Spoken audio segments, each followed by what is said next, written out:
Radio, presented by the Nation Network. Subscribe for free on iTunes, Spotify, or wherever you get your podcasts from. We probably don't have headphones plugged in, so just watch the audio lines and jump in. I don't have to play buttons for anything.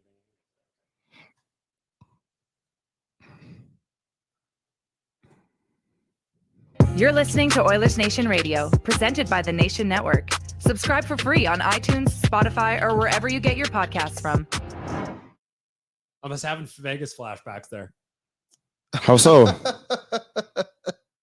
So we just, like, you, the listener, just heard the intro for the podcast, but here in the studio, we didn't have the speaker hooked up, so I didn't hear it. I'm just watching the wave files go, but it reminded me we were in Vegas and we did not have the Bluetooth turned up, and there would just be dead silence during Hot Cold Farmers with Liam going, okay, go.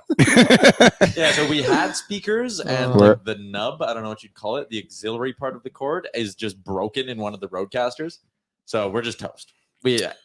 I'm not smart enough to fix it. We're in shambles. It was a long trip. We had a couple good days. Everyone's a little frazzled. Not enough water in the body yet. It's expected to see some mistakes today, perhaps. We're running on half cylinders today. Yeah. Well, Liam's good. Liam looks rested. I am well rested. I sat from afar as you guys experienced Seattle. And by the looks of it, you guys were sleepless. Oh, hey, thank you, Liam. Hey, a lot of walking involved. How long you were sitting on that one? It just came to mind. Excellent. We're going to kick off the podcast as we always do with a shout out to our friends at Wendy's. It's the Wendy's Daily Face-Off Survivor Pool. Have I entered yet today? This is my reminder day. I forgot to enter yesterday. Oh, it's Tuesday. Yes, yeah, it is Tuesday. I forgot to enter yesterday. Yeah, I got no picks. Man, now I don't know that I have an opportunity to win a free barbecue bacon cheeseburger. Wendy's is letting you win real food with your fantasy teams this year with the Wendy's Daily Face-Off Survivor Pool. For those of you who smoke the competition, Wendy's is rewarding you with weekly prizes that will have you winning despite your lack of team building skills. Really? Interesting copy. Download the Wendy's app and score yourself 150 bonus reward points on your first order and grab a sweet victory of mouth-watering jaws of we need to rewrite this.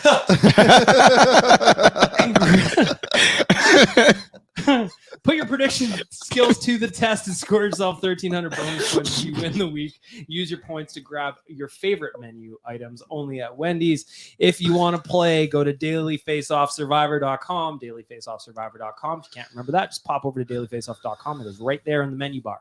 Go get yourself some Wendy's. It's delicious. I recommend you all eat Wendy's for all 3 meals of the day. Thank you. Liam, thoughts? Can you repeat that? I didn't catch it. I don't think I could. I don't think I could, even if I wanted to. We will work on the copy for the ad read. Pretend that I nailed it flawlessly. Yeah, if you're listening and someone from Wendy's comes and talks to you, tell them we nailed that one. Yeah. Please. Just go into Wendy's and buy a barbecue bacon cheeseburger and say, O&R sent you. Yep. Mm-hmm. On the way The home. person at the till won't know what you're talking about. Zero idea. We respect the hustle anyway. Liam, what do you got for delicious debate today? Delicious debate today.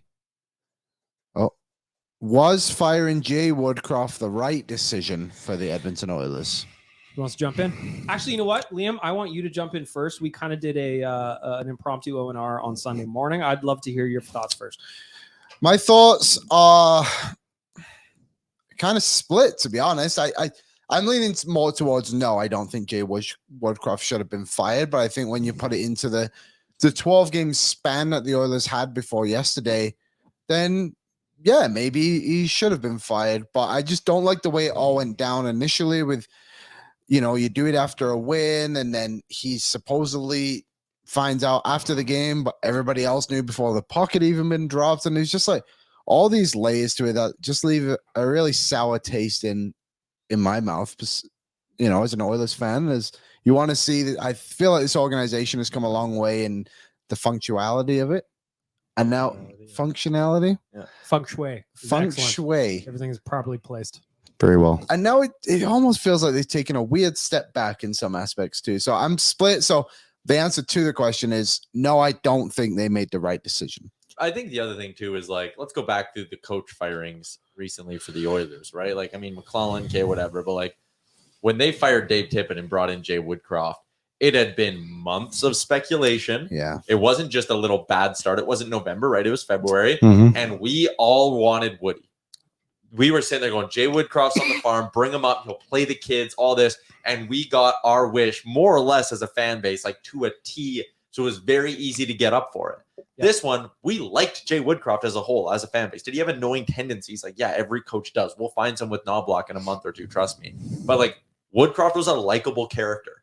And seeing him go when, again, we're smart, the fan base knows what they're talking about. You can tell this wasn't all on Woody. Mm-hmm. Seeing him pay the price for it and him being a good dude, it's hard to like get up for this coaching change and be like, yeah, this is what they needed, because it's just kind of like, oh, damn, it's a result of shit going terribly wrong, not a result of Woodcroft's incompetence. So I spent a lot of time on the weekend kind of just diving into the comment sections on the Oilers Instagram, on Oilers Nation's Facebook page, and kind of around. I knew how I felt about it. We talked about it on Sunday morning. I think it was the wrong move.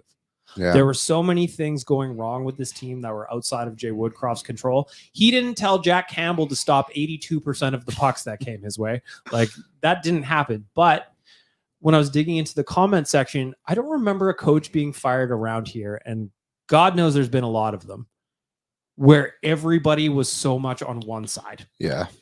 You know, like it's like Tyler said, when Dave Tippett got fired, everybody was like, get him out of here, bring up Woody.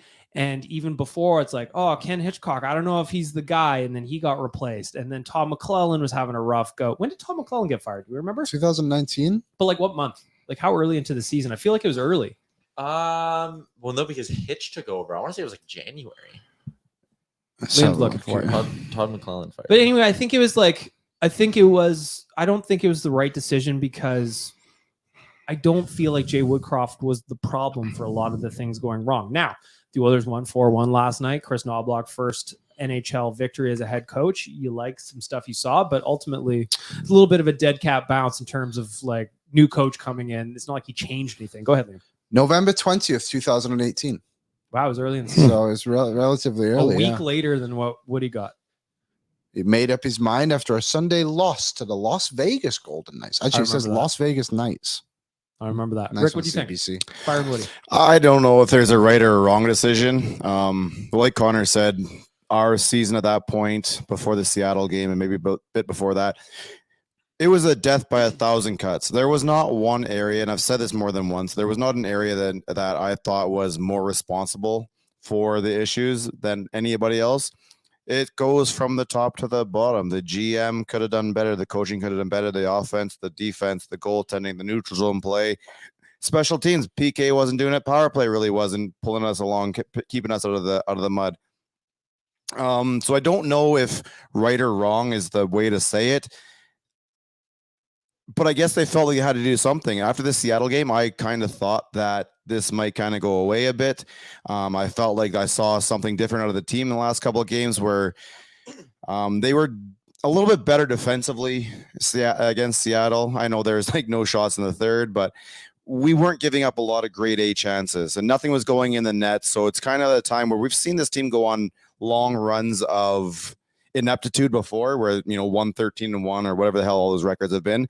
And the games, when we start to get out of them, you start to see games like Seattle where they kind of buckle down. The offense really isn't there, but they're really concentrating on taking care of their own end, winning their one-on-one battles and that kind of stuff. And I think I saw that again last night. And then the offense eventually took over. So after that, I was very surprised when I got that text from Tyler saying, hey, let's do an emergency pod, because I don't know what I was playing on, but for the last 6 minutes, I was not on Twitter because he said that, and I was like, wait, what? And I went back, and yeah, the tweet was literally 6 minutes before that. So I was quite shocked. But yeah, coaching was definitely part of it, like I said. And if the organization thought that they had to do something in order to get the team going, the GM move was not going to be the one. Yeah. And I think, and I know people are out there and they want to see blood because they want to see Holland gone. I think that is like a personal thing for them. But to me, Holland is done. This was not a Holland move. This was a Jeff Jackson move. I think we saw it in the presser later on. We'll get to that. Yeah, I think we saw it later on. So I think Holland is done. They're giving him the golden handshake. They're letting him walk out and finish his time here, and they won't fire him. It doesn't change anything for the team, but he's not in control of anything anymore. So I don't think he's even the one. Well, probably was the one who Liam, told before you Woody, jump but in on Holland 1 second, I just want to Yeah. say, like, last night I'm watching the game against the Islanders, and we got a classic Leon game. Huge goal, 4 points, Connor goal and an assist. And all I could think about as I was watching it happen, I was like, man, if you guys just had one of those each in the last week, or Woody's still here. On top of that, too, you got multiple saves from Stuart Skinner. Couple Like big- everything the Oilers needed from in the first 12 games happened last night. but we saw some of that in Seattle too. Yes, so Yeah, we that's did. back-to-back games now that is occurring, I guess. So here's where I kind of come out on it after having a couple days to look at this from a handful of different angles. Let some of the alcohol get out of your system. let some of the booze get out of my system from the nation. Put on a vacation. shirt for this one. That's awfully nice The of you. win against Seattle took like you said, Rick, it took the pressure off. Yeah. Right? Yeah. If they didn't want to fire Jay Woodcroft, they didn't have to at that point. You could have sat there and said, okay, we're going to wait until the next time we lose 2 games in a row. See what happens as we go. And if we don't lose 2 games in a row, we're back, baby. And we're 500 or better, and Woody's good, and we just avoided this whole thing. Yep. The Seattle game gave you a chance to do that. What this tells me It was done is that before. Jeff Jackson wanted this guy. Or it was the Oh, yeah. move was done before, like you were saying. Paul Coffey said in the press conference that he knew he had the job at 6:30 that night. The puck didn't drop till 8. He was fired. Jay Woodcroft was fired and he didn't even know it. No, I'm gonna say this one. I think in a lot of companies in these situations, that type of stuff But probably you don't happens. need So to I'm come not out and say it.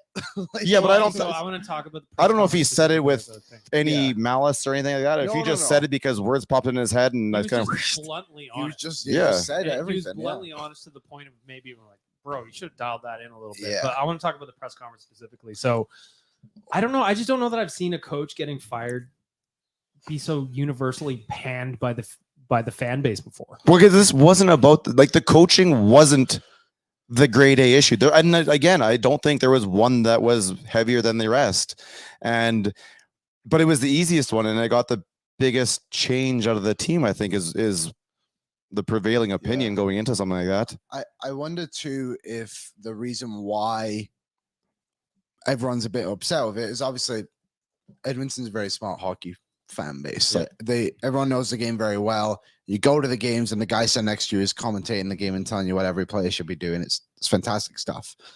You sat But next to me. I wonder if that's why people just think this is the wrong decision too, because we all loved Woodcroft in the sense of like, I don't think I've had a coach when the others have been here. Maybe it's just because I'm older now, I guess, where the others are, where I actually go out of my way to watch and hear what the head coach has to say. I feel like when Woodcroft did interviews, I wanted to hear what he had to say. I never felt that way about Tippett. I would He was a actually turn progressive it coach, off. and I think that was something different for everybody. That's And what they liked. I think he was very good with his words. Mhm. Like he was very smart in the things that he would say, and Your choice was always good. I always appreciated what he had to come out and say. And I think that's maybe why a lot of people think this is the wrong decision, because when you look at the 12 game span, like you said, like nobody was playing well, nobody was being held accountable, and it was just like you said, like everything was going wrong. And the players can say like he didn't lose the room, and I believe them obviously 100%, but like at some point somebody has to pay the price, and And it's always the coach. Adam Ernie had to do it. Jack Campbell did it, and then it's Woodcroft. Can't believe sending Anna Murney down didn't fix the I know. I really thought that was going to do it. Stuff. I thought that would be the Well, trigger. Wake everyone up. Ah. Well, goodbye, Woody. Bye, Woody. I feel like that part of Toy Story when Woody Yeah. gets dropped in the Drop. box. Fuck. Yeah, this definitely wasn't a loss of the room. This was No. not strictly on the coaching staff. This was just the easiest move to get a change in the And team. watching the boys yesterday, you could tell them in their pregame interviews they looked rattled. They're very angry right now. And were any of you guys did you go to the game yesterday? I did not. And you went there either. No, I wasn't there. I watched So Leon Draisaitl got first start of the game. Do you know Tony always does his post-game stuff with him? Yep. Usually those players put a smile on their face and say something positive. And Draisaitl just seemed to have no interest in being in that space he was in at the moment, and just seemed very frustrated that the organization was in this spot. And you would think there would be a bit of a sense of relief from that guy that night, and because he had 4 points, and I know Leon's like an emotional guy and he wears it on his sleeve, good or bad, but maybe it's just coincidence it was him, and maybe another player would have reacted differently, but he just did not seem pleased at the Well, moment. I mean, I say it about Leon all the time. If there's any player on the Edmonton Oilers that you're going to get something interesting, good or bad, You stick a mic in his face, it's going to be him. Yeah, and I don't mind that at all. Yeah. But there's nothing to be happy about. They're 4-9-1 still. Yep. What's he going to sit there? And I still don't think, like, I know he got 4 points, but that's one of those games where you're just like, I was almost surprised he got 4 points. He didn't look like himself still. He had 7 remarkable minutes. Like, there was that stretch in the first period where he took over and it was like, holy shit. And the rest of the game, he still looks like he's struggling with his confidence right now. But like, I hope that last night's game, and he's gonna sleep on it for a bit and then try and, like, I honestly think these guys need to sit down and talk with somebody to try and get the trash out of their head from the last month, because I think it's eating away at themselves. A sports psychologist? Yeah, they have to.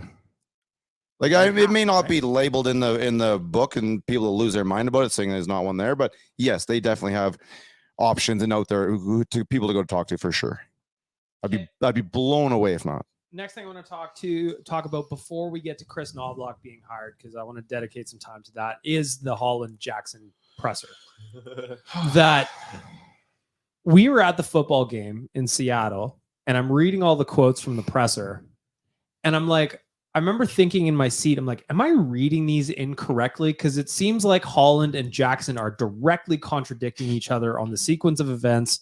Was Holland being more honest than he should have been? Was Jackson not being as honest as he should have been? How did they not get their story straight? What did you guys think of the presser? So I think by what we saw, it looked really bad. But didn't someone come out and clarify something yesterday? Jackson. Yeah. So I think Ken Holland has obviously talked to the group, to the leadership group, if you will. I don't think anything was ever said about replacing your coach or something like that. Maybe asked, hey guys, what do you think about your coaching? Like, maybe that was a type of a thing. So I think that's probably what Holland was referring to. But I honestly think at this point, you need to get the microphone away from Ken Holland. Yes. Like, I don't think he's in charge now. I don't think he's making moves. He's just a figurehead right now. And there's, like I said, it's a handshake for a Hall of Famer guy. Walk out the rest of your career. You're not really doing anything else. You can still, like, sit at the table and stuff.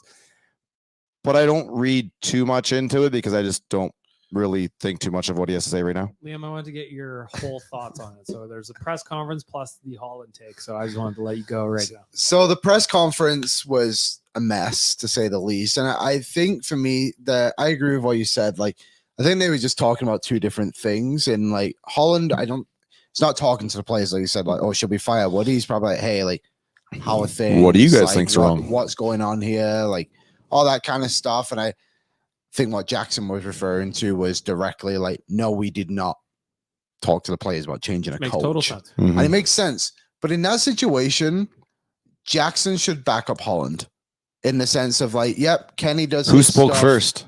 Or just Kenny. say that in the moment. Ken did. Way, yeah. Don't you think like at any way, like the way Ken Holland phrased it, and again, he fucks his words in these pressers quite often, like kind of threw Connor and Leon under the bus a little bit, inadvertently, admittedly, but optically, I think so. I think a little bit maybe, but also he always says that stuff. He always said he's talking to the leadership group when he makes decisions. And again, I don't think he talks to them directly being like, we're going to fire Woody on Saturday night. Totally. I think he just says like, hey, like, what are you thinking? All that. And I think to me, it just showed, despite knowing that they were talking about two different things, just like they're not in sync. These guys clearly are not working together in anything. They can say whatever they want. I think it's very obvious that Ken Holland essentially has nothing to do with this team anymore. Ken Holland would have never hired Paul Coffey as an assistant coach. That would never be his decision. If you go back and look, like he's got rid of the old boys that have been stuck around here forever. Like Kevin Lowe is probably the one who's in like the community role. Like Kevin Lowe's earned everything he's wanted to. He's gone to the Rangers. He's got eight assistant GM, assistant coach. Yeah. So, but Ken Holland isn't out here hiring these guys. He doesn't fire coaches mid-season. He's patient with everything. And the fact Woodcroft is gone after 12 games and Paul Coffey is now an assistant coach, the new coach didn't even know who his assistants were. He had to ask Holland in the moment who his coaches were going to be.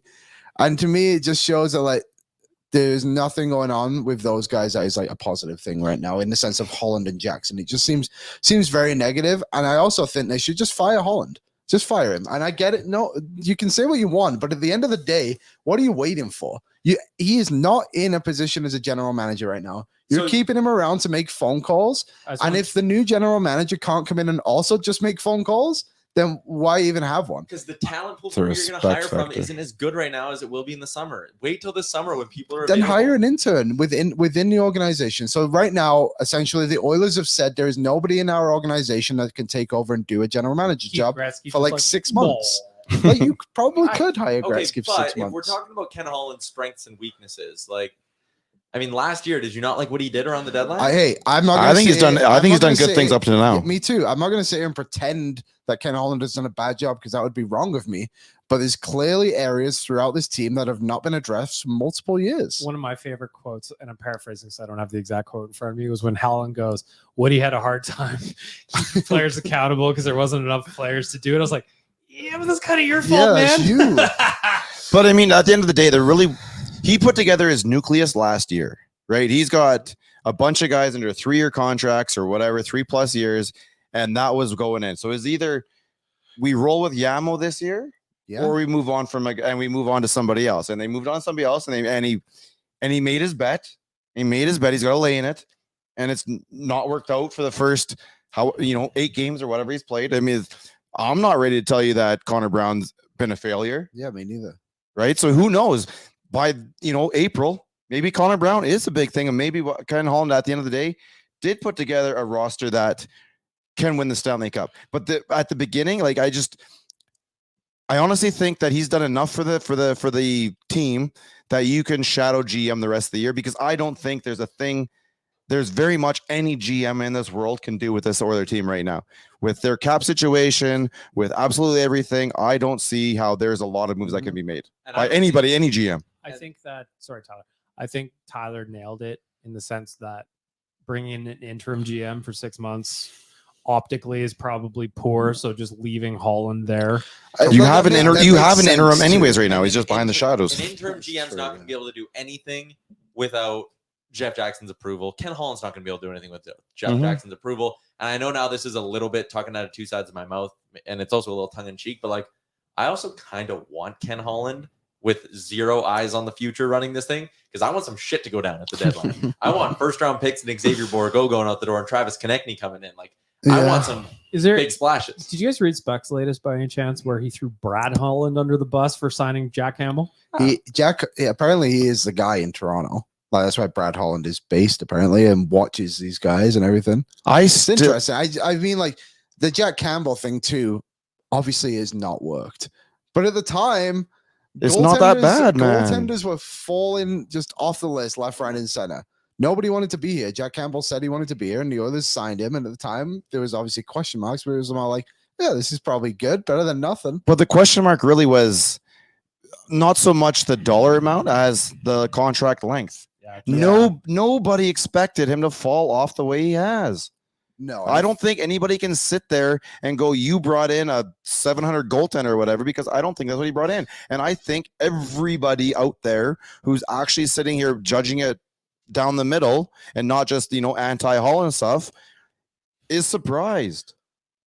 I'm sorry, but Jack Campbell has let down everybody. Seeing how an NHL goalie can just fall off the face of the earth that fast is stunning. It's seeing how the whole team has fallen, did for a bit. But now the goalie's still falling. I think we knew some things about his mental makeup going back to Toronto, and maybe there wasn't enough homework done there. Okay, but would you expect to see what you're seeing right now? No. Like I'm not so sure we expect to see much of a regression if he just kept going at what he was. For me, like, I know there's probably some hindsight in there too, but I expected Jack Campbell to kind of be around his career average. Yeah, that's all you're asking. I know that we were going to go through the periods where he got hard on himself. We all knew about that, but I never expected him to be getting lit up in the AHL and 13 games into year 2. Nobody did. And I think because of that, I'm not going to sit there and put Holland in extra big crosshairs because of it, because I just don't think anybody out there saw this coming, and everybody's surprised. It is results driven, 100%. So it is his decisions. It is his problem. He has to deal with it,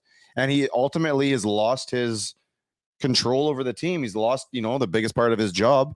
I think they're going to allow him to finish, but that's a respect factor for what he's done to get here. I think not everything, but I think for the majority, what he's done before this has been successful. Not as successful as we want, but I think we've been going forward. It depends how much you want to nitpick, and again, that's all hindsight. Yeah, and I'm not trying like There's too another- much, but on the whole, that's $6 million. You know, like there's all that shit, but at the time, like that's what they paid. So There's what it is. there's All right. other layers to it too that Sure. people don't always consider as like the cap hasn't moved. What's it moved like 3 million since he got here or Yeah, something something crazy like like that. two that? or And We're Lawson and Clefbaum just left. Mhm. Like it's a big deal. Yeah. Cap stopped going up, and it stopped going up right after he signed Zach Cassian to a big ticket and like all of that stuff, right? Yeah, but I mean, every competitive team is dealing with the flat cap. Granted, they've all had to make sacrifices. and they're Yeah. but they're all in different situation, different levels of where they are. If you're a little behind us, then it wasn't so bad. You look at a team like Ottawa, you were more dumping off at the time, so it worked a little bit better for you. We were at a point where we needed to drop money to bring in the secondary scoring, the secondary depth. And then all of a sudden that kind of went away, and we were scrambling to try and figure out how to do this because we have already paid our big guys and they needed some help, but we need some help here and some help down there. And what's done is done. yeah, And now we move forward. For our friends at Greta, they are our hospitality partner across the nation for the year. Go play some Mario Kart, go have a drink, go have something to eat before the game, pop on into Greta. We will be having more events there as the year goes on. They are home for the season. So let's talk about moving forward. Kris Knoblauch comes in as the new coach, Coach Garlic.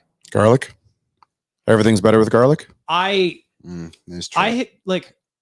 I fully admit I am not one of those people that is as dialed in around the league as some people are. Like, I would never compare what I know about hockey to what Tyler knows about hockey because you just watch more than I do. Mm.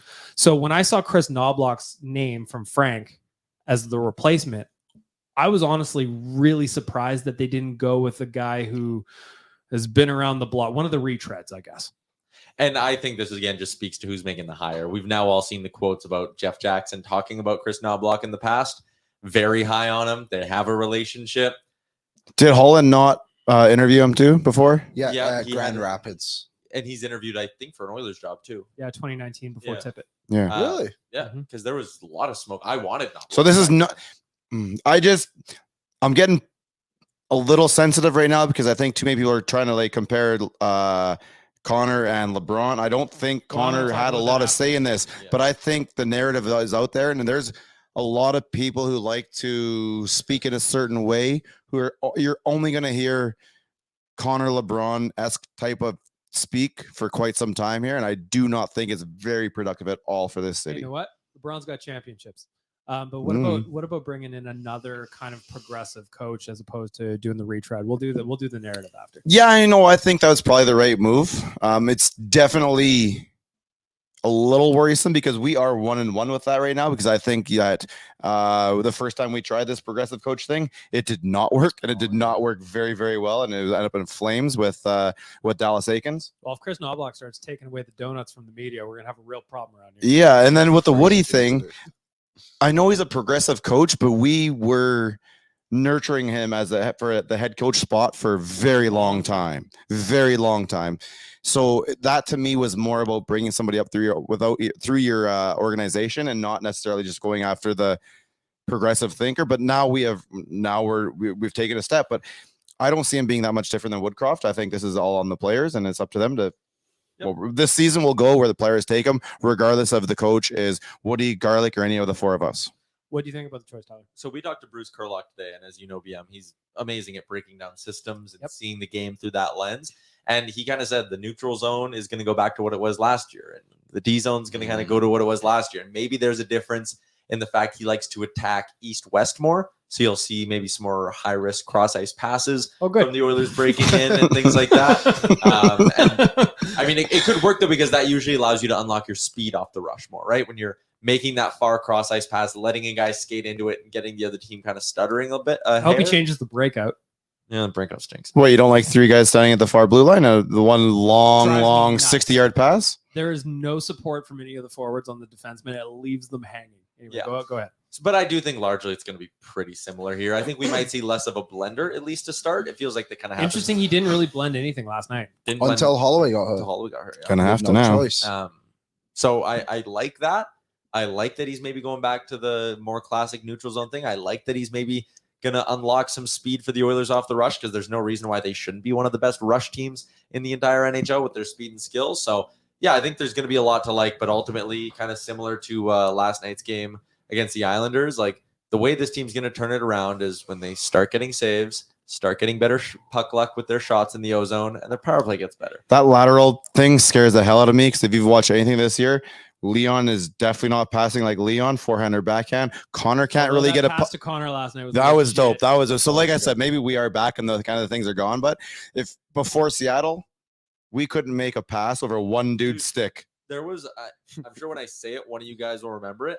There was a play in the first period last game against the Islanders where Nurse had a clear lane to Draisaitl in the neutral zone. He was right by the red line, and Nurse just fired it a foot behind him. And it's like, oh my God, this team is so still squeezing the stick. Like, I didn't think they played that good against the Islanders last night. I thought they were just fine, and their power play and goaltending bailed them out, which is good. They needed that. But they played well in their own. They played more. Yeah. They played more worried about their own end than anything else. And finally, the power play took over. Even when we got that first power play, I was like, we need to score here. I laughed out loud in my house last night when the second shot of the game went in, only 40 seconds in. Kate, but did you feel any difference seeing that one as compared to one, say, 4 games ago? No, because I didn't. No. Now I don't know if that was because I was more confident or if it's apathy, but I did not feel it. I did not feel like, oh my God. The reason I laughed out loud is that Jay Woodcroft just got fired for that shit. Yeah. And it was hilarious seeing the fire the new guy. Like there's Woody didn't even play goalie. Like there was a bunch of that. So that was making me laugh. If there's one thing Oilers fans do best, the gallows humor that comes out when things are going poorly is fantastic. So I can't handle it. We're just we'll wait and see. That's where I'm at. We'll wait and see. But like, what about I actually, you know what? I feel bad for Kris Knoblauch because he's coming into a situation where there is a fuck ton of pressure. Yeah. The fan base was very much behind the last guy. They are very much salty with management, and he's walking into a situation where I feel for the guy because they think Connor put him there. Connor has nothing to do with this. Yeah, I feel for the guy because he's in a real tough spot. At the same time, he's living out his dream of head coaching in the NHL. Yeah. So it's like, I think Zach Hyman said it best last night. He goes, we're sad about Dave Manson and Jay Woodcroft, but we're also happy to see a guy get his first NHL win behind a bench. And that was a really cool moment for him. So it was like a very bittersweet. That was a great answer by a good human being. Very candid as well. Because this team should not have to worry about their coaching right now because it wasn't bad before. I think it's pretty much equal now, and it's not going to really change. The whole game is based on the guys with the skates on right now, and it has been all year, and that's where the mistakes have been made the most, and it's up to them to do it. Well, I don't know. I don't remember which of the media guys asked, but Zach Hyman, they go to paraphrase like, "Oh, what do you think of Kris Knoblauch?" Like, what he goes, I just met him today, so I think it's going to take a minute. They asked Derek Ryan that too. What did he say? Basically the same. He's like, I don't know. I basically met him. Well, they're both. Yeah, there you go. Yeah, both Golden Bear guys. Shout out, Bob. Shout out Dustin Schwartz too for also being a Golden Bear and Kris Knoblauch's goalie. I know Gregor put out a tweet today addressing this. Stop saying he's married to someone in Kate's family. That is, I've had so many people DM me and ask that or ask it on the live show. Like unironically. Unironically, people are asking that. He is not related to anyone in the Kate's family. That is like the furthest thing from the truth. I'm not sure. So I'm hopeful Garlic can get it. By the way, if you don't know why we're calling him Coach Garlic, Knoblauch is garlic in German. Yeah. Jay Down came up with this. Said they'd prefer us doing garlic over calling ourselves knob gobblers. Yeah, like I'd like to try and call him Knobby last night, but you know, what was the thing? Corporate you said? Polish the knob. Coaching. What? Do the thing. The coaching lineup that you said. Yeah, well, we made that joke on the bonus episode too. That we went from Hitchcock, Woodcroft, Tip, and now Knoblauch. A lot of penis jokes. We know what we like. We know what we like. You know what we like as a fan base. Standing at full attention. Masks up, boys. Okay, are we done with the coaching takes? Because there's one more thing I want to talk about. The other coach that got hired, the guy who didn't really feel like he wanted to be a coach until 6:30 p.m. on Saturday night. Oh my goodness, he's a spy, right? He's a spy. I don't want to wear a tinfoil hat, but it kind of feels like he's a spy on the bench. It's weird, and I don't love it. But what I will say to defend Paul Coffey, and he said this in his press conference, and I think it was Rob Brown that said it too, is like he loves the Oilers. Loves him. He's going to do whatever he can to help his team. And I know it's super weird that he's there and that he has like no experience or anything. And quite frankly, it makes no sense at all by the fact of it's like his name is Paul Coffey. That's about it. But like, he's going to benefit this team in some ways. Someone's going to learn something from him. Hopefully, it's just a small thing where he's here till the end of the season. But even he doesn't think he's here past the season. I don't like that the new coach didn't get to pick it, or at least one assistant. He's just embraced. He just hasn't picked him yet. No, by the end of the year, you never know. November. Like, he should be able to pick a coach for the end of the season, which hopefully still ends in a Stanley Cup parade. I don't remember who made the joke on Sunday, but like, do you think Glenn Gulletson was just like, I'm free? And then he's like, nope, you're not. And he goes, rats. Yeah, I think that was a off-air joke you're telling on the coaches or something like that.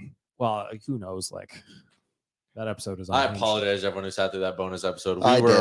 Did you listen to it? I did. What were your thoughts? As we remember it. What were your thoughts on Jay Downton? Oh, he didn't talk a lot about the coaching change. He was Team Chaos. Yeah, he was captain of chaos. It was. I thought, okay, well, his 30 minutes of talking about the coach, like, I just wanted some content from it, so I was listening when I was driving to Red Deer, and yeah, maybe 10 minutes of it was coach, and everything else was just whatever else. So okay, well, I got a little bit of a fix. One of our most viewed straight podcasts on YouTube. No way. Boy, those people did not get a good look into what this podcast is usually about. We'd be talking about the coach, and then Jay's just like, yeah, but what are Connor's hard odds? And you're just like, what? What are the Stanley Cup odds? Huh? We're going to Aqua. Okay, Jay. That's Trip Jay, though. Yeah. We'll get to Trip Jay. Love it. Okay, if we're done the coach thing, there's an article that has been sent to me, and I want to get it off my chest so bad. Go ahead. Oh, here we go. Cardiaccane.com has written an article. Yeah. This is just to give us a nice humor break for the day. All right. Has written an article, and they just really wanted to drill in on whether or not there is a fit between the Edmonton Oilers and the Carolina Hurricanes for a trade involving Connor McDavid.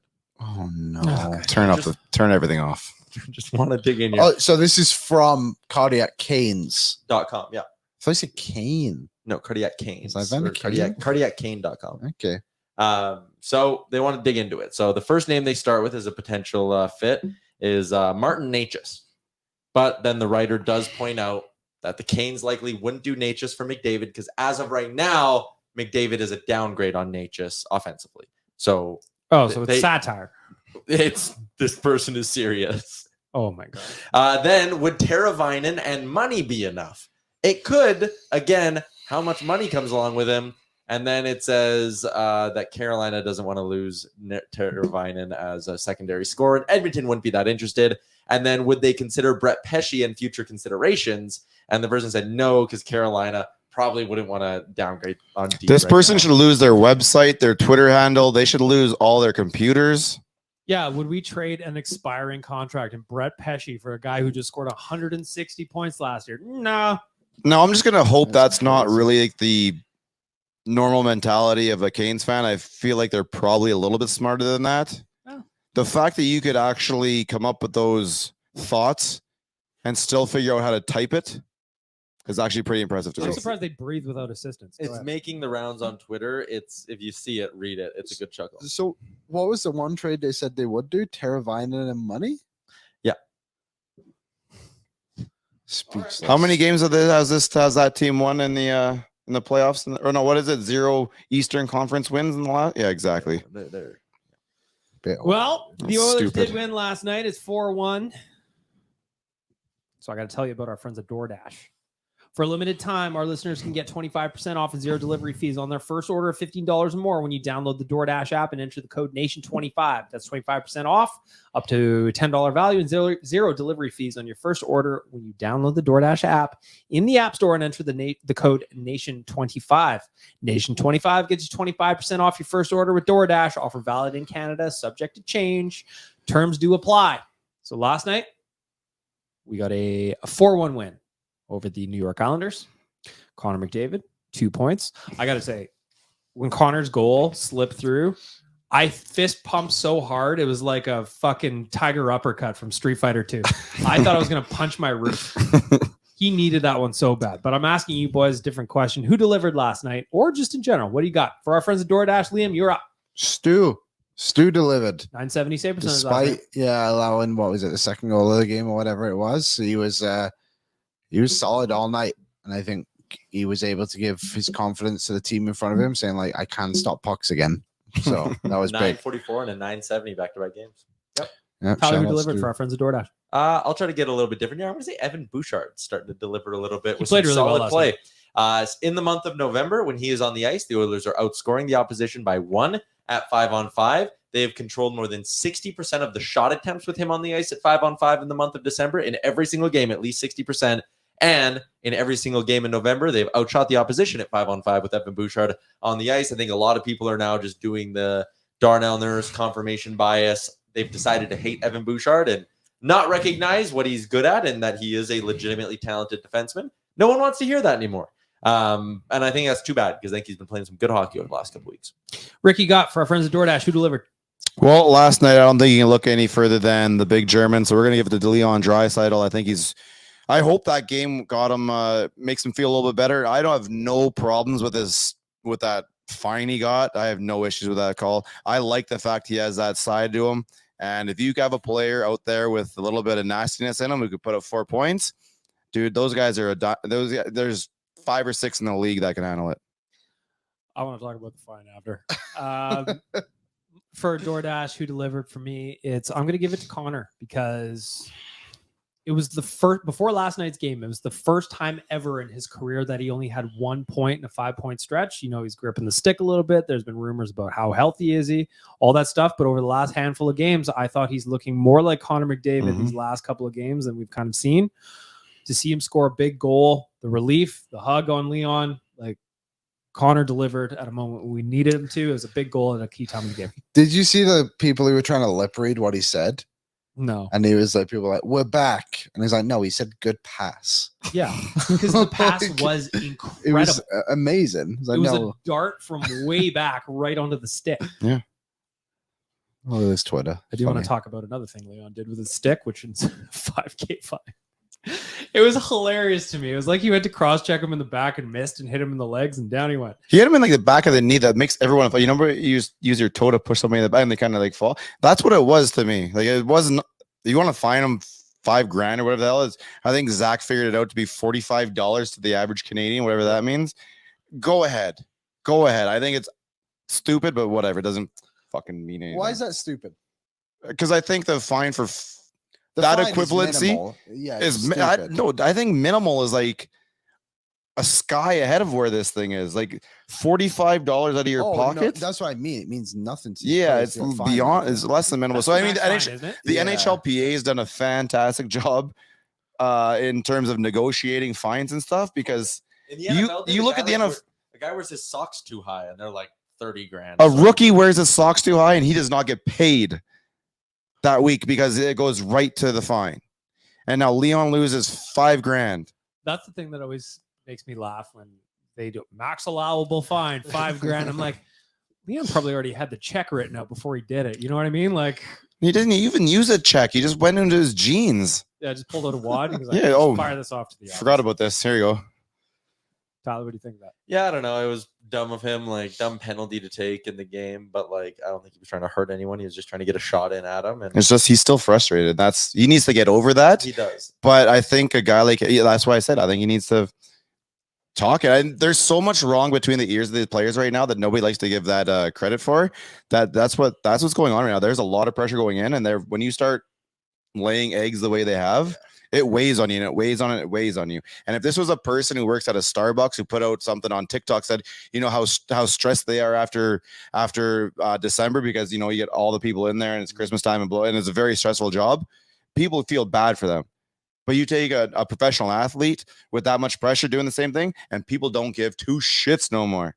Well, because I get that there's the fandom in there. There's the price tag of what they're making, which is astronomical, but they're still human beings at the end of the day. And I think that you can, as a fan, you don't really have to worry about it too much, but as the team, you really need to be ahead of that and help them out in those areas. I actually have no problem with Leon getting spicy. Zero. I don't care. Love it. He's got it. Bad penalty for sure. Oilers had the puck in the offensive zone. Bad penalty. A little bit dumb. Killed it off. No, it was harmless at the end of the day. Yeah, but ultimately harmless. But overall, that specific play, agreed. Bad penalty. But when you get spicy and gets a little sassy, I like. Don't mind it. I don't mind it at all. Other thing that happened last night, got to talk about it.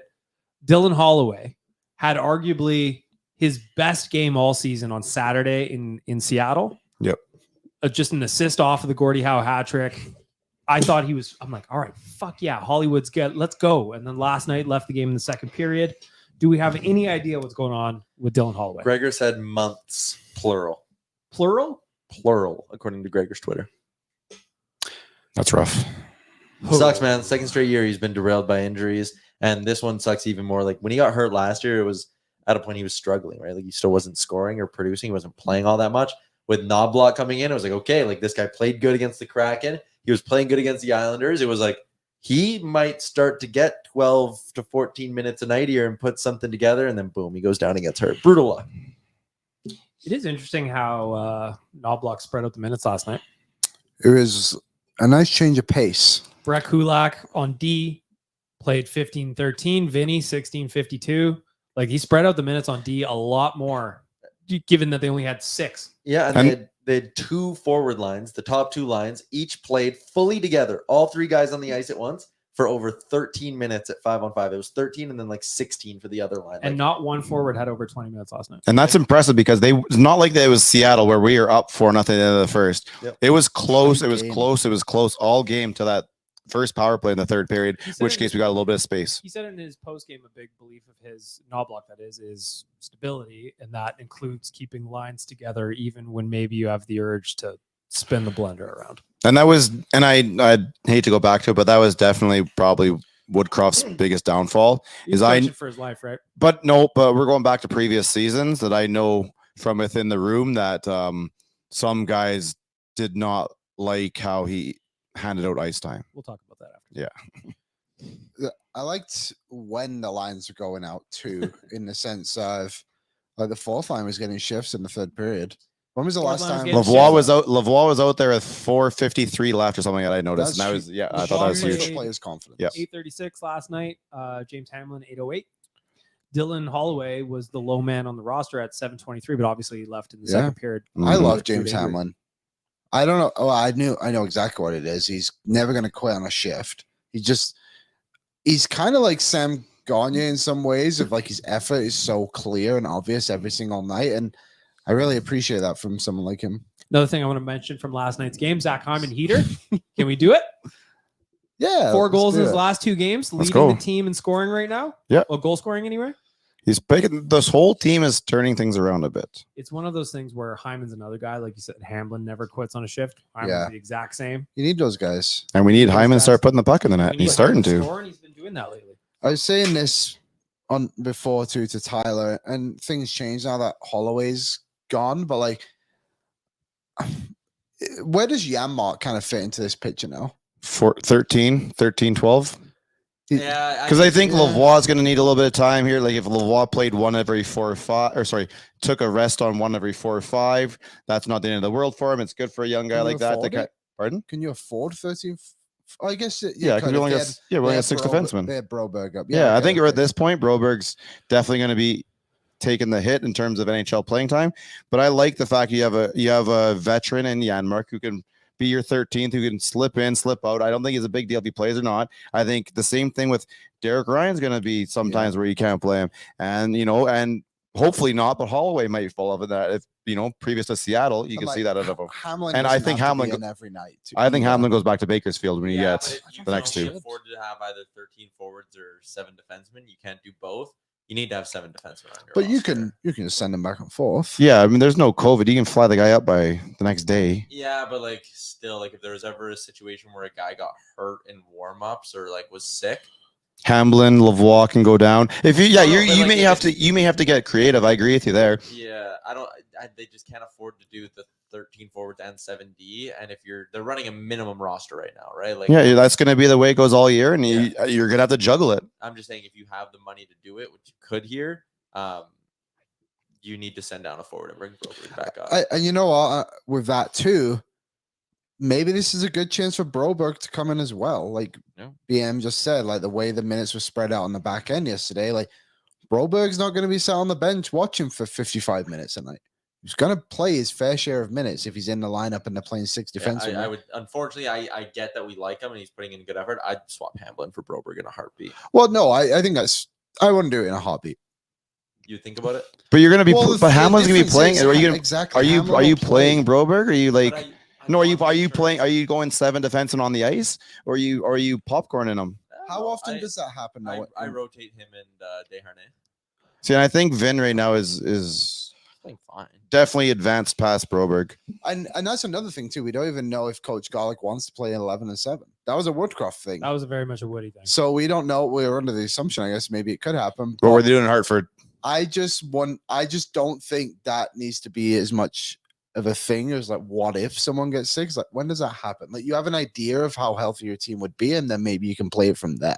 But I don't think you would know like minutes before a game. No, I think Like last night, Coach Garlick wasn't really gonna do a whole lot outside of setting the line combos, right, and kind of controlling who played and when. First couple games not going to change take anything. A minute for us to kind of learn as a fan base, like his tendencies. Like, I remember when Woodcroft came up and started doing 11-7, we were like, really? 11-7? You can do that? Okay. I was so mad at myself for not knowing that. You know, and then it didn't. So it's going to take a minute to see what Knoblauch does. And good time for a road trip to be coming up too. I know they play Seattle tomorrow. Bonding on the road? What is it? Five hang out in Florida? A little bonding? Not a bad place to go. A little bonding on the road. I don't mind that. We got to get to some Seattle recap, and then we're going to bring Waz in for his signature game. Oh, sorry. Don't call it a gig. Not a game. Not a game, not a bit. It's a segment. Waz's signature segment. Can you clear that up for me? But first, we got to talk about our Seattle Nation vacation. There's only one thing better than sharing memories, and that's making new ones. Alberta Blue Cross Travel Insurance protects your memories and more wherever travel takes you. Visit ab.bluecross.ca/travel for more information. Let's talk about the Seattle trip. So, got to Seattle late. We had plane delays in Vancouver beyond our control. And Edmonton. What it is. The group took it in stride. Everybody knows it's just like, what are you going to do? We get to Seattle real late, but the next morning, vibes started out great. Yeah, they did. We did a little bonus ON every day. Then we went down to Pike Place and cruised around the market. It was all of your guys' first time in Seattle, so you got to see the fish throwing. That was fun. Cool. You guys got to see the bubblegum wall, which is just a horrific. Why is that disgusting? Why is that a thing? I was honestly nauseated by the whole thing. Dude, we saw someone lick it. Yeah. Just gross. We not learned anything about germs these past few years. I think I was saying before, I think if it's outside for that long, it's probably relatively safe by the rain but I mean, if someone comes by and licks it, and 7 minutes later you're like, ooh, I want to lick, you end up being in the same spot, then what? I was just grossed out by the whole thing. Yeah, it was especially like the long stringy ones. People were like, oh, Bagnall, you want me to take your picture for like my file or whatever? I'm like, no, I hate this thing. I'm grossed out right now. Why is this a thing that we do? Anyway, Pike Place was cool though. It's a really neat little market. And it was also sweet to see that many Oilers jerseys around while you're seeing lots of Oilers fans. Man, we travel well. Yeah, we go into bars, Oilers fans. Walking down the street, Oilers fans. So then we get that out of the way, grab something to eat. We head down to Queen Anne's Beer House. Queen Anne's Beer Hall. Like, that place was pandemonium in there because they had a host on the mic. So we opened the door. There was 5 or 6 of us. Yep. We all walked in our Oilers jerseys because that's where we were settling in before the game. First thing this guy does is he jumps on the mic and he goes, how many Kraken fans do we have in the house? Place goes, ah! He goes, what do we think of Oilers fans? And the whole room booed us. Kennedy got the video, and we're barely 5 steps in. This dude was on the mic. He was ready to roll. It's like he saw us on the street and was like, I'm getting him. He was dialed in. Yeah. But I got to say, man, the guy created a vibe. Dude, that guy rocked a mic like no one's business. He was great. So we got to talk to him a little bit because we were there. We put in a shift. We were there for 4.5 hours. We put in a shift at that place. We ended up talking to the guy a handful of times. He was a radio announcer in Seattle, and that's kind of like his side gig is doing this. And you could tell he was a pro because he had full command of the room. He had everybody dialed in. And at this specific bar, they had a fun bit where they would go from table to table, and kind of whoever was the loudest, they got presented Das Boot, which was what would you say, Rick? Like 2 liters of beer? Yeah, it was hefty. And the loudest cheering table just got given one of these giant boots of beer. And then the thing was, it had to go around the table. Everybody had to drink from it. And the whole bar chants Das Boot at you like beer fest. It was fantastic. It was great. So it was hilarious because that guy asked us where we're from. We told him Edmonton. He's like, oh, I've been to Winnipeg before. I went to the keg downtown there. Real nice. Yeah. And we were all like, Okay. You guys got bars up there? No, igloos. Too cold. Yeah, too cold. Alcohol freezes immediately. But it was such a vintage American person moment, or like, like cliche, I guess I should say, when he's just like, yeah, keg downtown Winnipeg, good spot. And we're like, okay. He was pumping that tight. Like he felt like he was telling us something real good. Yeah. Or like he thought maybe we would be like, yeah, you're right. It is a great spot. Like we've been there, like Canada's that little town. Yeah, love the keg. Always a fine steak at the keg. We usually end up there on Fridays and take a bus back to Edmonton after.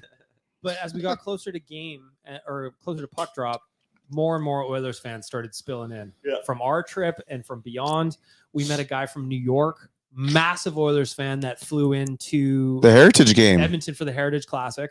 His favorite football team was the Seahawks, so he's just like, I'm going to Seattle next. And we met him and ended up spending a lot of time with that guy. And we hung out with him a lot on the day of the NFL game too. So Yeah. We just ran into him on the tailgate or whatever. So as we were getting closer to puck drop, more and more Oilers fans are coming in, and it's the nation. We're all hanging out as a group. So then we got involved in the Das Boot chants, and it was hilarious because at the time what was playing? It was the women's soccer championship.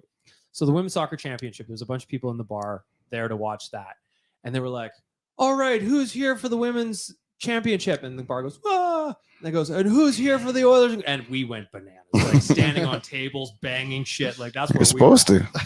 And he goes, "All right, who was louder? Was it the soccer people?" And then they were loud. Or the Oilers fan. Place goes bananas again. And then he goes, "All right, the soccer fans, they win the Das Boot." And then they do the Das Boot thing. And it Went around 2.5 times their table. Yes, it did. Very poor showing by the ladies on that one. But then the guy wandered over. He goes, "Boys, he's like, you guys won handily, but what am I supposed to do? Give it to you over the soccer championship fans?" It's like, not going to happen. But then 15, 20 minutes later, overwhelms Das Boot for the Oilers Nation table, and we got after it. Specifically, Captain Felton, who put back a healthy amount of that Das Boot. I hope the captain's coming to Phoenix. Any word We on talked that? to him about it. We're trying to grease the wheels.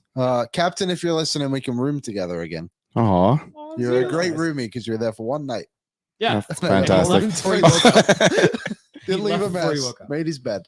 Going to after the shenanigans at the bar were over, we made our way to Climate Pledge Arena. That place is beautiful.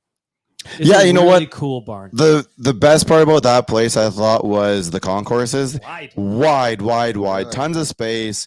They're not kiosks really, but where you go buy your food and such. It was strange. We don't see that at home. We really didn't know how to use it. Some guys are lined up in the wrong spot, but everything's really fast. You have that. You just walk in through like what do you call that when you enter? The turnstiles. turnstile, It's yeah. pretty much a turnstile, right? So you just fly your credit card in there, open the turnstile, you walk in, grab whatever you want, and they charge you somehow by cameras and AI or something like that. So everything was super duper quick. My favorite moment involving that was when I put my credit card in, walked in, grabbed my beer, and then Jay walked out behind me, and he was like, "I stole my beer." And I was like, "What do you mean you stole your beer?" He goes, "I just walked in behind you after you swiped your credit card." And I said, "Oh, Jay, that just means I paid for your beer, man." And he goes, No, sounds better if I say I stole it. Because he knew damn well that you were paying for it. Yeah, he knew damn well I was buying him a beer, and I was going to have no choice in the matter. One of the great parts about the way Climate Pledge is set up is in the intermission, you had enough time to go for a piss, grab a beer, something to eat if you want, and back at your seat before the period started. Unheard of. I was blown away. We go back to our seat after the first intermission. I'm like, Yeah, there was time. we still got 2-3 minutes up there. I'm like, oh my God. So I'm curious, like if they have more bathrooms or urinals or what, because the lineup, and I will argue this at Rogers Place till the end of time. At Rexall, things were the same. But if you went into the bathroom, you got behind the urinal, and there were 9 dudes behind each urinal. You lined up from the urinal to the sink, right? So you get 9 times 7 urinals in there. You got 63 people in there in line. So you're 64th in line. You go to Rogers now, nobody does that. They get filled one around every urinal, and then you wait at the door. So that's 63 people now go out the door instead of lining up inside. It feels different. It looks different. I don't think there's been that much of a difference. Also, this is just a little. But Seattle was fast. Yeah, it's fast. Someone who goes to a lot of Oilers games in town. No drink rails, though. No drink rails. There's a section at like 115. The bathroom is always a shit show. 107, the line's the same, but it goes 3 times as fast. Yeah, so there's different ways. So Yeah, dude. Rogers is whatever. Maybe this is spaced out differently. I have no idea. The climate pledge was great. It was fast. It was wide open. There's lots of space. But I will say this, is it was very steep. And it was Saddle Dome-esque. I mean, the roof was not falling on us, thankfully.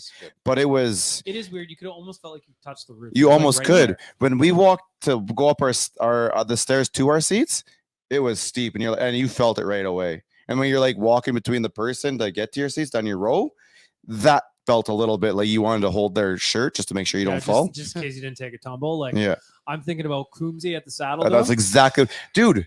Tyler damn near died because when we were about to step on that first step, you almost slipped backwards, and it was 2 rows, and you would have went over the top. I don't remember. Tall, lanky guy, you definitely would have went over the top. Thank you. Lot You're of legs welcome. over there. A lot of legs. But yeah, just to wrap it up, I mean, the hockey game, man, what a start. Our section was going bananas. You were a little bit quiet and a little nervous at first, but got a that little first nervous. goal, and we were feeling good. Feeling good, yelling. And then the joke, Tyler just had the funniest joke on the weekend to me. I thought it was so much fun that the Oilers scored the first one, and instead of really cheering loudly, he just kind of gave a thumbs up. And I just thought it was so fucking funny. So we just made that our thing for the whole weekend. There's a few pictures out there where it's just thumbs. Yeah, because my thinking behind it is that like I'm not going to start getting excited about the Oilers again until they've won 5 in a row. But that doesn't mean I'm not going to give them credit. So they get a thumbs up. That was the golf clap, if you will. Yeah, sort of. So we just honestly, I thought it was so funny. So like, if you're seeing pictures of us with thumbs up everywhere, it's because Tyler it made me laugh.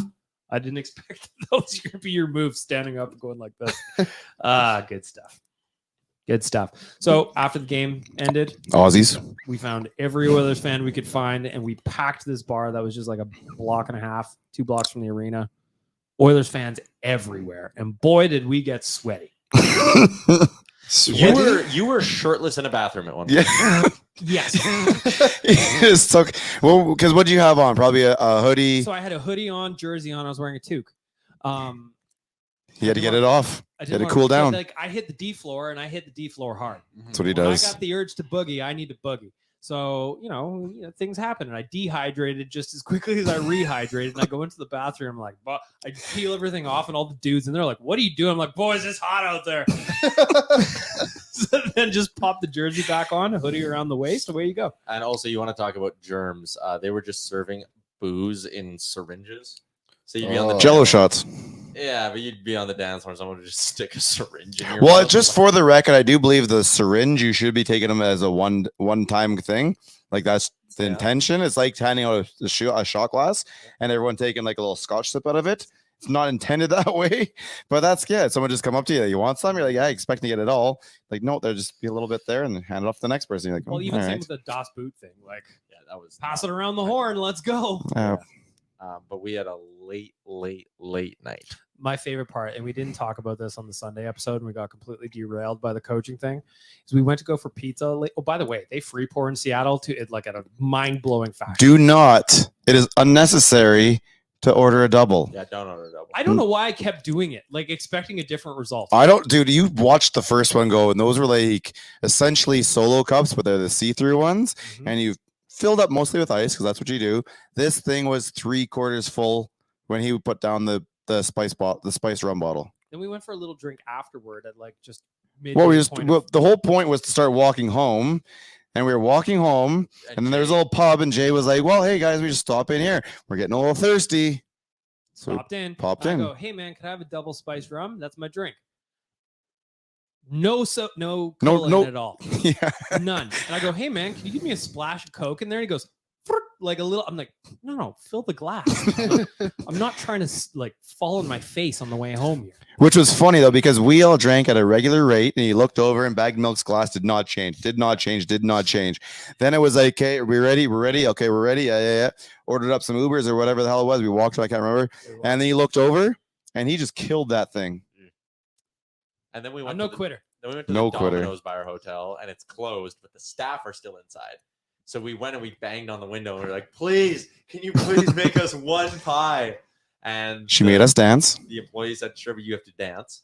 and then we danced, and then she made us 2 pizzas, one of which she made with garlic crust. Yeah, fantastic. And Lovely. then she That said does that your sound total's $8. What? Sorry, Domino's. Please do not get mad at her. Yeah. And she gave us 37 dips. Yeah, it's like she was clean. She needed to clear out the store. My favorite though is like Tyler brushed over it though when she goes, "I'll open the door, but you guys got to dance without hesitation." Everybody starts boogieing. Tyler's twerking at the window. We just walked up the window and she gave like the whole throat slash, like, sorry guys, we're closed. And someone's probably Jay or something like that is like, hey, come on, please. Okay, fine, dance then. Everyone starts dancing. She cracks the door. Can we get 1 cheese pizza? Because for some reason Tyler likes cheese pizza at 3:00 in the morning. There's just something nice. But Yeah, I gotta admit, it was nice. yeah. And then somehow it happened at 2. And then for some reason, everyone's like, well, we should probably pick up like 20 more beers right now. And snacks. We left so much beer and so many snacks in the hotel room when we checked out. Watching you guys try and put that pizza box back into your fridge was perhaps one of the more fun things of the weekend. So if you're listening to this, picture large Domino's pizzas and in a mini fridge hotel-sized mini fridge. does not really compute. It got width-wise fine, lengthwise not so fine. This thing is jammed in there. They almost got the door closed. Then they're like, well, what do we do now? Tyler's like, pass me an empty beer can, smashes an empty beer can, tries to create some sort of wedge system to keep it closed. Did not really work, but that's okay. It was an issue for the morning. So then they were just like, so then I stand it up vertically, slamming the door. That doesn't work. So Tyler's like, fuck it. We'll fold the box. We got it in there. But then when we went to have pizza the next morning, just a disaster in the box. Yeah. You could have just taken the pizza out of the box, no? I Dude, mean, like, where were you? Where were you with your big brain? I don't know what everyone else, but sometimes I'll order pizza and there's no room in the fridge. You fire that thing in the oven. It's fine for tomorrow. It's not going to go bad that fast. I was like, boys, just leave it on the table. You'll be okay. Just don't leave leftovers. That's very Well, we had a All lot of done. pizza though. It was more about thinking ahead to morning selves. Jay loved the pizza so much he decided to taste it twice. But that's for him to tell. We're also North gonna End, do a lot of this recap. South End, North. Real life later in the week, but still. Going Football forward, game was great. next morning, I felt like hot death. Emergency podcast. Emergency podcast. I got DMs that I was so haggard on that podcast. They're like, I didn't even know that was you speaking. I thought the same. I Could you- actually did not recognize you at first, and I thought there was somebody else in there, but I couldn't figure out who it was, and I just kind of pieced it together. I was like, oh no, that's Could you tell that that's Tyler was another naked? DM. I could, because everybody kept talking about it. Then we get that out of the way, start tailgating. Well, it's not really much of a tailgating. Well, situation. we needed a couple of drinks first to get going. I got to tell you. So I'm trying to have a beer outside of Seahawks Stadium, whatever it's called. Well, Jay was We were- walking around. Jay had the 12-pack of Rainiers. We're in Seattle, one in Rome. So then we start walking around, and we're looking for this bar from the guy from last night, and we're going to go find him. And we're walking around the Rainiers, and everyone, I don't know, can you drink them? Tyler's, can you drink? I don't know, can you drink them? Jay's like, I don't care. Starts handing them out. We're walking past the cops. Some people are trying to like hold their can up their sleeve and stuff. Jay's just firing it back. Nobody cared. Jay's just like turns the box to me, goes, beer? I go, I'm not doing it. He goes, I'm not asking. Yeah. Trip J was out. It was a Other couple thing about sips before you got that going there. DJ guy was I fucked it so bad. What bar he was working at pre-football game. Oh my God. We were looking for something completely titled What? something else. Oh, I'm I looking can't at my remember what it phone, I'm was. like- Something shard. I was like, what the hell am I trying to say? Because he wrote it, he put it in his notes. Like they're talking to the bar before. He's It like, come was- see me tomorrow at blah, blah, blah bar. It was called the Brickyard, and we were looking for Something the shard. Then we started looking at something we Googled it and we had it down to like Brick House or something like that, which was like closed and nowhere near the stadium. So we're like, that can't be it. So when we finally go, I bet it's the Brickyard right there. And it just Yeah. not even close. So shout out to me. And then we're like, oh, no Completely point going in wrong. there. We have some beers on us anyway. So let's just go for a walk. Seahawks game started off super boring. First half, painful. Second half, got spicy. Real Came nice. down to a, Field goal at the end. walk-off field goal. Yeah. You call it a walk-off field goal in the Yeah. NFL? I think so. Yeah, It was great. We were throwing bets down. Man, you want to talk about a hike up to your seats, getting up to where we were basically sitting on the moon in there. Ask Jay because we were about to walk up the stairs. He took like 3 steps up. He's like, oh, no, I need a picture. So he stops, walks back down those 3 stairs. I had to get out of the way. And then it was starting to create a line behind us as he's like trying to like crouch down and take a picture up the angle of the stairs. Then he like falls over a bit, so he's got to reposition himself. Now the line's getting even bigger behind him. Nobody said a word. They just let the weird guy take a picture of the stairs. And if you had to like go to the bathroom or get another beer or whatever, hiking down and then back up was a slog. However, the bathroom placement super duper close and real quick in and out. Yep, fantastic. Football game ends. It was exciting. Jay gets it in his mind that we're going to go to a place called Dave's Hot Chicken. And if you've ever left a stadium with like 70,000 people trying to get out at the same time, it doesn't work well. Mm-hmm. So we just decided to walk out of the Start ring, walking till you get out of the crowd. and then we're going to get in an Uber, go to Dave's Hot Chicken. Well, turns out the crowd went a long ways. A long ways. We decided to get off the grid, which ended up being at a hill that was like a 80-degree vertical. We're listening to Jay because he's got the GPS. So he's like, hey, it's this way, it's this way, it's this way, it's always this way. And then it's a left and it's always that way. Everything in this city is uphill. One of you madmen decided to run up the hill. It was a steep hill, man. I hate walking up those things. So I had like a light little jog. So Rick starts running, then Jay starts running, and by the way, I'm hammered, admittedly. So I'm like, we running? So I just start running up the hill. Poor girls, Kennedy and Gina behind us are like, oh, these fucking idiots are running. Smart girls. They're like, nah. We get up the hill. I'm gassed. I think I'm going to vomit out. So anyway, one hill climbed, one hill conquered. Still nowhere close to Dave's Hot Chicken. We walk another 2 kilometers. Finally uphill. get into Ubers, go to Dave's Hot Chicken, only to find out it wasn't even open yet. Oh, no. It opens in December. Jay tried to order it on Uber Eats. First of all, I think we were on the airplane still, and he's like checking it on Uber Eats. He was adamant at ordering it. It's just like a really nice hot chicken place. Like we had it in LA and it was fantastic. So I understand why we want to go back, but we went to great lengths to find a place that was not open. Nice. Great job by the team though on the on our secondary option. Yeah, went to a Thai place, murdered it. The Fantastic. funny part about that was go for dinner. We have about how long until the Aqua concert? Hour and 10. Well, we went back and we're like, hey, 45 minutes. Vibes are low. A lot of flat tires on those cars. Like, I'm not going to say names, but there was a lot of us, a handful of us that were just like, I don't know if I'm going to make it to the concert, man. Football's on. Just had a nap. I wake up. I'm hungover. Now I got to go to Aqua. Jay, to his credit, rallied the troops. In the cab, or in the Uber on the way to the hotel, Jay's like, I don't know. Even with me, it's in the air right now. We'll take a 45, lay down, see what we feel. I know personally, I was in my room.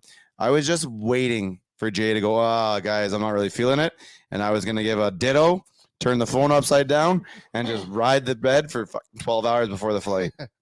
We rallied. Yeah, as we do. We got to Aqua. We go get a drink, and damn it, did I order another double spiced rum? Came out as a quad, and I nursed that. But, once the old lubrication started hitting, then I'm starting in the mood, and then all of a sudden Aqua hits the stage, and Liam, you know how we do. We get right to the front. BM needs to get to the front, needs to get there quick. You and Jay perked right up at that show. Did the people at the front have shoes on? They did have shoes on, though they were not fans of us, admittedly. I don't think they appreciated tall boys in the front dancing like lunatics. I went up at one point to go give you guys stuff, and someone grabbed me and was like, no, and just didn't let me go to the front. I was like, okie dokie. And I was trying to weasel my way forward. I was getting boxed out, like literal elbows out. They were uniting against me. I was trying to get to the front for Candyman, and I could not get there. Anyway, we had a great time. Hell of a time. The point here is that we're doing another nation vacation in February. I beg you to come with us. I'm coming. Liam's going to be there. Tyler's going to be there. Rick's going to be there. I will be there. When I got the email, Travel Jay will be there. We were going, and they needed to know what staff were coming. I replied so quickly. I didn't even say, you got this email 1 minute ago. I was instant on it. I am going on this trip. Cannot wait. I am begging you, if you're listening to this, if you can make it work, it's the family day weekend. Nationgear.ca. Go check out the details. Come with us to Arizona. You will not regret partying with the nation. Not just the staff here that go, but everybody that goes on the trips are fantastic. Everybody that meets us that's already down there. So much fun. And I want to say thank you again to Alberta Blue Cross for helping us make it happen, for covering our travel insurance. I really want to go to the zoo whilst we're down there. If we could mix that into the trip somehow, I think that would be a good experience for all of us. The mountain goats there are something else. Mountain goats? They literally have like a mountain in the middle of this enclosure where the goats hang out. Well, It's okay, so first cool. of all, Goats are cool. you've been to Vegas with BM, right? We have been together. If we take BM to a mountain goat zoo with a Really? mountain and stuff, I have a sneaking suspicion he'll be on the inside in no time. Well, remember when we were, the three of us actually were wandering around Vegas? And Yeah, we when went to the- go and see the flamingos and they were gone. Yeah, that the bird. First of So all, you hopefully better the mountain get goats on are you better start emailing that zoo right now because I I should feel check like in. We don't you- need no mountain goat flu. you're going to be distraught Why if do we you- get there and their goats So are not there goats. because the birds weren't there for bird flu or something like Yeah, that, was and you weren't very crushing. happy with it. Well, no, you don't want to be teased. You're going into a place called the Flamingo, and there's no flamingos. It's just an empty enclosure with a sign that says bird flu. Bird flu. Makes sense. Should we be standing here right now? Oh, you guys are fine. Don't worry. Nationgear.ca. Go get yourself booked in on the trip. I promise you're going to have a great time. I promise you that we are going to have a great time. One more time. We're going to have a great time. Nationgear.ca is where you get the details. We're running long, so unfortunately, I'm going to cut Waz here. And we're just going to wrap up the podcast for our friends at Cornerstone Insurance with a little word association, but I made it specifically coaching edition. Ooh. Cornerstone Insurance has been Alberta's premier boutique insurer. They've got everything you need for your life. Insure yourself. Make sure that you're covered. Nation citizens can get a discount. Go to cornerstoneins.ca, cornerstoneins.ca. Gentlemen, I've got 5 questions for you. All right. These are all coaching related. And of course, we know how word association goes. So I'm going to start with Tyler. Let's do it. First word that comes to your mind, Jay Woodcroft being fired. Sad. Yes. Disappointing. Rick, Unnecessary. I was legitimately stunned. Yeah, stunned is a good one. Next up, reversing the order. Rick, Jay Woodcroft as a coach. Successful. Yeah, successful. I can't think of the word, but I believed in him. No drama. I'm going to say, I thought he was lovely. Yeah, it was a lovely man. He didn't throw anyone under the bus. Never got there. Waz doesn't know he got cut yet. I can hear him outside the door. Let me in. Starting in the middle. Starting with Liam. Jay Woodcroft's time in Edmonton. Special. Rick, Jay Woodcroft's time in Edmonton. Too short. Tyler. Successful. I say successful. He leaves here as the winningest coach. All side of Knoblauch. Perfect 1-for-1 Mhm. as the winningest coach in franchise history. Tyler, Kris Knoblauch as the coaching choice. Confusing. Liam. What's a good word for it? I'm not convinced. Like, but not on him. Like, I just do you know that thing from Harry Potter? It's like, how dare you stand where he stood? I've never watched That's that. why. That's why I said confusing because I just don't Yeah. know how to feel about it. That's the where I'm at with Kris Knoblauch. And it's not even his fault. Rick. Unnecessary. I'm going to say, I mean, the decision's been made, so my word is patience. I Yeah. have to wait and see what Hopeful. happens with him. I believe. Hopeful is a great word, too. Reversing the order, Rick, you're up first. Hopes for the Kris Knoblauch era. Stanley Cup. Stanley Cup. Stanley Cup. I'm just going to say, you know what? Some stability right now. Yeah. But I think he's short term. That'll hit the spot. Little short term, like last night, again, he did mix up the lines when it was very, very easy to do so. Oilers weren't exactly run and gun against He the set his Islanders. lines at practice and ran with them. He set his lines at it. So I'm, we'll see. We'll see. I'm hopeful. Kris Knoblauch era has begun. Started with a 4-1 win. Oilers play tomorrow. Yes. Yep. Kraken. I'm going to Back the to game. the Kraken. Is it tomorrow or Thursday? Tomorrow. 6:30. 6:30 tomorrow. Another Wednesday 6:30 for that. game, eh? Tomorrow's a short for Giant Game Day edition of Oilers Nation every day. At Sherwood Ford. Oh, fuck me. Crazy What a stuff day. happening. Then it Come on. was his birthday on Thursday. Well, happy birthday, Waz. Hopefully Here's it's your gift. We cut your segment. Sorry about that. We'll get you next time, buddy. We'll We'll bring clear- him in on Friday. How's that? We'll clear it up for you. Oh. Oh. Oh, yeah. Programming note. Programming Speaking note. of Friday. Yeah, we have the game is at 1:00 on Friday. Yes. Next Friday, not this Friday. Next Friday? Bad on Black Friday, right? I don't know. Can we confirm schedule? It's Black Friday, so Yeah, it's not. sorry, this it's not. Friday is normal. This Friday's normal. Next Friday's Friday. normal edition. Next Friday we're gonna Yes. be early. Yes. but there's a lot of stuff going on Friday because it's a 1 p.m. game. Yep. So we have pregame with Boardsy, which I think will be me and Aaron, maybe other people too. Then we have a full watch along for the game. Yep. And then we have After Dark. So clearly, full schedule. No ON every day. Because where would we put it, quite frankly? And then, so ON Radio is Thursday night. Thursday night. Are we going to release it Thursday night? Yep. We'll have to. There we go. Well, now you told everybody. Yep. So go subscribe to the Oilers Nation YouTube page. Go click subscribe. Watch all the content that the boys have coming for you. There's a lot of good shit that goes up there. A lot of good stuff. And then Tuesday is also different, right? Yeah, we're gonna have to mix it up a little bit. We've got some visitors coming in from out of town, so that's kind of throwing a wrench in the schedule. But Some corporate stuff got to be handled with. Yep. Business daddies are in town, so we gotta say hello. We gotta say hello. And with that, we're gonna wrap up the Tuesday episode of Oilers Nation Radio. I want to thank Wendy's. I want to thank Greta. I want to thank DoorDash. I want to thank Cornerstone, and I want to thank Alberta Blue Cross. And most importantly, all of you for listening. We'll be back on Friday. Have a great week, everybody.